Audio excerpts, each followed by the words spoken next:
Friends, ایک بار پھر آپ کے سامنے ایک نئی پریزنٹیشن لے کے حاضر ہیں، اور جیسا کہ آپ اسکرین کے اوپر سے دیکھ سکتے ہیں کہ سینٹ پال اور کرسچینٹی آج کا میرا ٹاپک ہے۔ اور یہاں پہ آپ دیکھ سکتے ہیں کہ یہ ٹاپک میں نے دراصل بیس کیا ہے دی 100 ranking of the most influential person in history نامی ایک بک ہے جو کہ مائیکل ہارٹس نے لکھی، اور اس کے اندر سینٹ پال کو اس نے 6 نمبر پہ رکھا، 6 درجے پہ رکھا۔ تو ہم اس پہ بھی روشنی ڈالیں گے، سینٹ پال کو بھی دیکھیں گے، کرسچینٹی کو بھی دیکھیں گے، کرسچینٹی کس طرح سے سینٹ پال کے انڈر دا انفلوئنس کس طریقے سے آتی چلی گئی، تو اس کو بھی دیکھیں گے، اسلامک تھوڑا سا ٹچ بھی لیں گے۔ چلتے ہیں ٹاپک کی طرف۔ میں ہوں Muhammad Naufal Safwan, belongs to saint Naufal academy. اگر آپ کو میرا ویڈیو پسند آ رہا ہے تو آپ کو سبسکرائب ضرور کرنا چاہیے اس چینل کو۔ Who was Saint Paul? So Paul was born as Jew about the same time as Jesus. In other words 4 BC era. Paul or the Apostle اس کا یہ بھی نام تھا۔ اب اس کو میں تھوڑا سا اردو میں لے کے چلتا ہوں، آپ اس انگلش ورڈز کو خود ہی پڑھ لیجئے گا۔ پال جو یہودی پیدا ہوا اور حضرت عیسیٰ علیہ السلام کے ہی دور میں ان کے تقریباً ساتھ ہی اس نے اس دنیا میں آنکھیں کھولی، جو تقریباً 4 قبل از مسیح بنتا ہے، اور بعد میں کرسچینٹی کو قبول کیا، اور آج پال دی اپوسٹل کے نام سے جانا جاتا ہے۔ پال جسے سال آف ٹارسس بھی کہتے ہیں، پہلی صدی میں کرسچینٹی پھیلانے والوں میں ایک بہت بڑا نام۔ مائیکل ہارٹ نے اپنی کتاب دی 100 موسٹ انفلوئنشل میں اسے 6 نمبر پر دنیا کا سب سے ایفیکٹو یا مؤثر شخص قرار دیا۔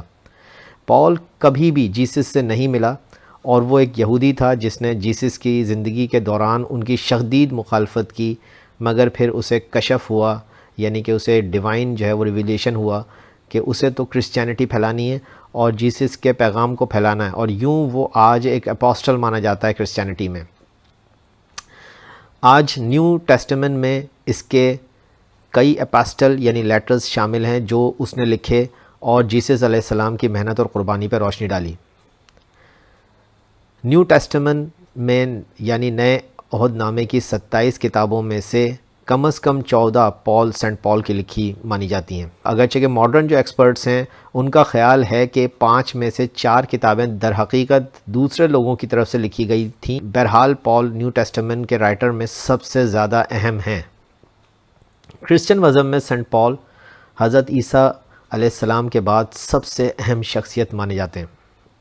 پال ہی وہ شخصیت تھے، سینٹ پال، جس نے کہ بلیف ان ٹرینٹی کا کانسیپٹ دیا، یعنی کہ تثلیث کا نظریہ، جس کو انگلش میں کہتے ہیں Trinity in Christian doctrine, the unity of father, son and the holy spirit as 3 persons in one Godhead. تو تثلیث کا نظریہ یہ جو بت پرستوں اور یونانیوں یعنی کہ گریس نیشن کے اندر موجود تھا کسی نہ کسی شکل میں، سینٹ پال نے اسے خدائی تثلیث یعنی کہ ٹرینٹی کی شکل میں تبدیل کر دیا، جسے اردو میں کہتے ہیں کہ خدا، خدا کا بیٹا اور روح۔ یہ کانسیپٹ بھی سینٹ پال سے ہی جڑا ہے۔ سینٹ پال کے اپاسٹل لیٹرز نے کرسچن مذہب پر گہرا اثر چھوڑا ہے۔ آج کرسچینٹی حضرت عیسیٰ علیہ السلام کو سینٹ پال کے نظریے سے دیکھنے پر مجبور ہے۔ اسلام میں یہیں سے کرسچینٹی سے اختلاف جنم لیتا ہے، اور حضرت عیسیٰ علیہ السلام کی تعلیمات کو بدلنے کی وجہ مسلمان سینٹ پال کو ہی کہتے ہیں۔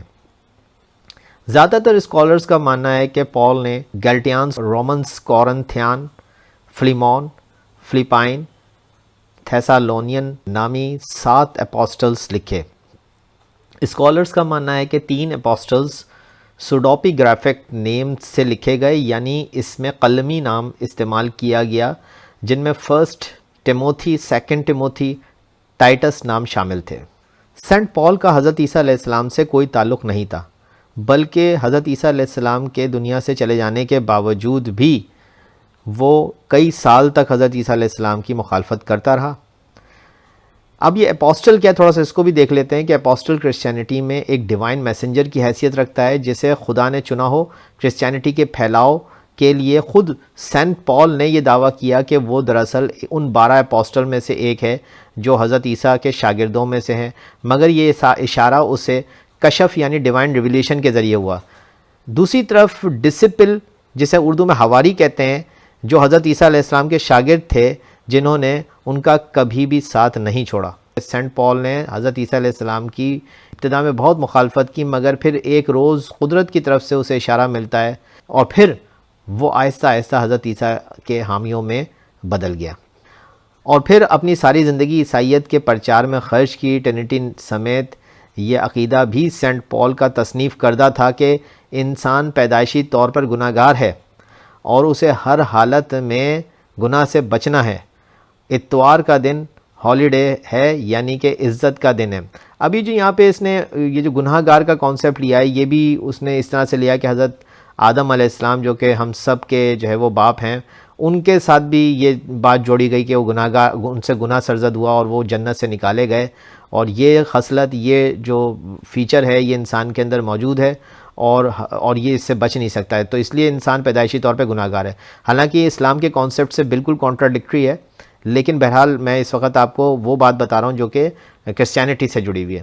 تو سینٹ پال کا یہ کہنا تھا کہ انسان پیدائشی طور پہ گناہ گار ہے، اسے ہر حالت میں اس سے بچنا چاہیے۔ اس کے علاوہ اتوار کا ڈے جو ہالیڈے ہے وہ بھی اس نے بتایا کہ یہ رسپیکٹ کا ڈے ہے، ہالیڈے ہے، یعنی عزت کا احترام کا دن ہے۔ سینٹ پال کی اس سلسلے میں شدید مخالفت بھی ہوئی، خصوصاً حضرت عیسیٰ علیہ السلام کے ایک اور ڈسپل برناباس نے اس کی شدید مخالفت اور مزاحمت کی۔ اب میں یہاں پہ تھوڑے سے یہ نام بتا دوں جو کہ حضرت عیسیٰ علیہ السلام کے جو ڈسپلز کاؤنٹ ہوتے ہیں، وہ اسلام اور کرسچینٹی میں ان ناموں پہ کچھ تھوڑا اعتراض ضرور موجود ہے۔ یہ جو آپ کے اسکرین کی لیفٹ سائڈ پہ بلو کلر میں نظر آ رہے ہیں، یہ میں نے وہ نام اٹھائے ہیں جو کہ اسلامک جو ٹریڈیشنز ہیں ان میں جو موجود تھے وہ میں نے یہاں لے لیے ہیں، اور جو بلیک کلر میں رائٹ سائڈ پہ آپ کو نظر آ رہے ہیں کرسچن جو مجھے ملے روایتیں، ان سے میں نے ان کو اٹھایا ہے۔ تو میں کرسچن والے بھی پڑھ دیتا ہوں آپ کو کہ Peter, Andrew, James, John, Philip, Bartholomew, Nathaniel, Matthew, Thomas, James son of Alphaeus, Simon the zealot, Judas the greater, and Judas Iscariot are the names that have been closely associated with the Jesus teachings since the early days of Christianity۔ ٹھیک ہے جی، تو یہ آپ کو نام نظر آ رہے ہیں۔ آج کے عیسائی حضرت عیسیٰ علیہ السلام کی تعلیمات کے پیروکار نہیں ہیں، بلکہ وہ سینٹ پال کی تعلیمات کو مانتے ہیں، لیکن حیرت یہ ہے کہ اس کے باوجود وہ خود کو پال ہی نہیں کہتے، بلکہ اب بھی وہ ان کو اپنے آپ کو عیسائی کہتے ہیں، کرسچن کہتے ہیں، جیسس سے جوڑتے ہیں، حالانکہ جو تعلیمات ہیں وہ پال کی اپناتے ہیں اور کہلاتے اپنے آپ کو عیسیٰ علیہ السلام کے ماننے والے۔ حضرت عیسیٰ علیہ السلام کی تعلیمات سے ان کا اب دور دور تک کوئی واسطہ نہیں ہے۔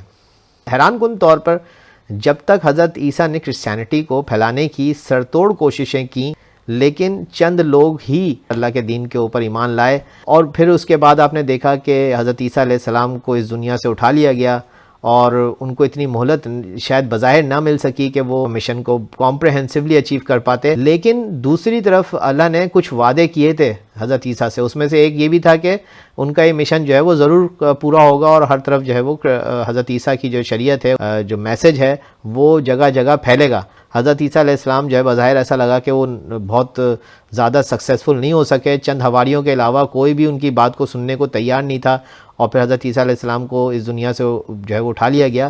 لیکن بعد میں اللہ کا کیا ہوا وعدہ پورا ہوا، اور کرسچینٹی کا جو ہے بول بالا پورے دنیا کے اندر اس زمانے میں ہوا، اور یہ وہ وقت تھا جب کہ روم کا عظیم بادشاہ کانسٹینٹینوپول دی گریٹ نے کرسچینٹی کو قبول کیا۔ بس یہ وہ لمحہ تھا کہ پورا کا پورا جو رومن امپائر تھا، ظاہر سے اس وقت یہ روایت تھی کہ جو بادشاہ کا دین ہوتا تھا، جو بادشاہ کا مذہب ہوتا تھا، وہی جو ہے وہ عوام کا مذہب ہوتا تھا، اور جب کانسٹینٹینوپول نے جو ہے وہ کرسچینٹی کو قبول کیا، اور یہ وہ پوائنٹ تھا جہاں سے کہ پورے کے پورے یورپ کے اندر جو ہے وہ کرسچینٹی پھیلتی چلی گئی، جس کی وجہ سے آپ دیکھتے ہیں کہ آج 2.2 بلین کرسچن دنیا میں موجود ہیں، جو کہ آج بھی کسی بھی ریلیجن سے سب سے زیادہ کرسچینٹی ہے دنیا کے اندر۔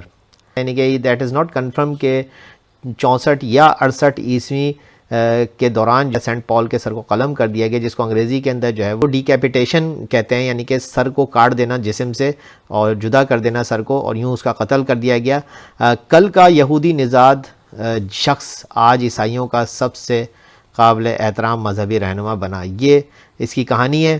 قرآن کریم میں انبیاء کرام میں سے سب سے زیادہ ذکر حضرت عیسیٰ علیہ السلام کا کیا گیا ہے، یہ آپ دیکھیں کتنی بڑی بات ہے۔ واقعہ معراج کے دوران محمد عربی صلی اللہ علیہ وآلہ وسلم نے حضرت ابراہیم علیہ السلام کو دیکھا اور کہا کہ میں ان کی اولاد میں سب سے زیادہ ان سے مشابہ ہوں۔ اسی واقعہ معراج کے دوران حضرت محمد مصطفیٰ صلی اللہ علیہ وسلم نے حضرت عیسیٰ علیہ السلام سے ملاقات کی اور فرمایا کہ وہ درمیان قد سرخ و سفید چہرے والے تھے اور یوں لگ رہے تھے گویا غسل خانے سے نہا کر نکلے ہوں. صحیح بخاری کا ہے یہ ریفرنس، میں نے یہاں پہ کوٹ کیا آپ کے سامنے. اللہ تعالیٰ نے حضرت عیسیٰ کے لیے جو ہے وہ 5 وعدے کیے. سورہ آل عمران کی آیت 55 میں اللہ عز و جل نے اپنے رسول حضرت عیسیٰ ابن مریم سے 5 وعدے فرمائے. سب سے پہلا وعدہ یہ تھا کہ ان کی موت یہودیوں کے ہاتھ قتل کے ذریعے نہیں ہوگی بلکہ طبعی طور پر مقررہ وقت پر ہوگی، اور یقیناً وہ وقت قیامت کے نزدیک آئے گا جب حضرت عیسیٰ علیہ السلام آسمان سے زمین پر نازل ہوں گے. دوسرا وعدہ عالم بالا کی طرف اٹھا لینے کا تھا اور یہ اسی وقت پورا کر دیا گیا. تیسرا وعدہ انہیں دشمنوں کی تہمتوں یعنی کہ الزام سے پاک رکھنے کا تھا. وہ اس طرح پورا ہوا کہ نبی کریم صلی اللہ علیہ وسلم تشریف لائے اور یہودوں کے سارے الزامات کی تردید کی.